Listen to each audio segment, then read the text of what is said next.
বৌমা, আজকে বাজারে যেতে পারবো না, শরীরটা খুব খারাপ। আর যা করে আজকের দিনটা চালিয়ে নাও, কালকে নয় বাজারে যাব। আপনি এই একটাই কাজ তো করেন বাবা, এছাড়া তো একটি কুটো এদিক থেকে ওদিক করেন না। তাও আবার বলছেন আজ নয় কাল, কাল আবার বলবেন পরশু। যত সব।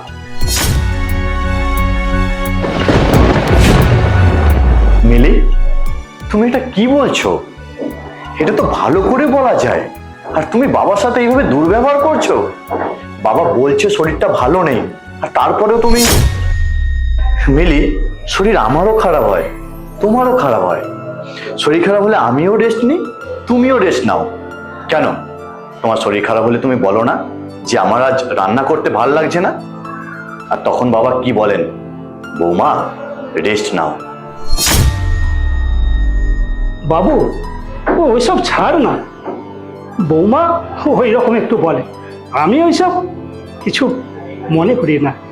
বাবা, তুমি সারা জীবন অনেক কষ্ট করেছো, এইবার থেকে শুধু রেস্ট নেবে। যেটা শরীর ভালো হোক বা খারাপ। দাও আমার ব্যাগটা, দাও দাও।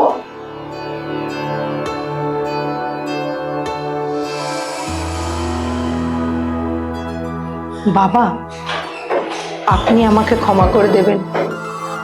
আমি আপনাকে না বুঝে অনেক খারাপ কথা বলে ফেলেছি। বৃদ্ধ বাবা মা কোনো বোঝা নয়, তারা আমাদের শিকড়। তাদের সম্মান করাই সন্তানের সবচেয়ে বড় দায়িত্ব।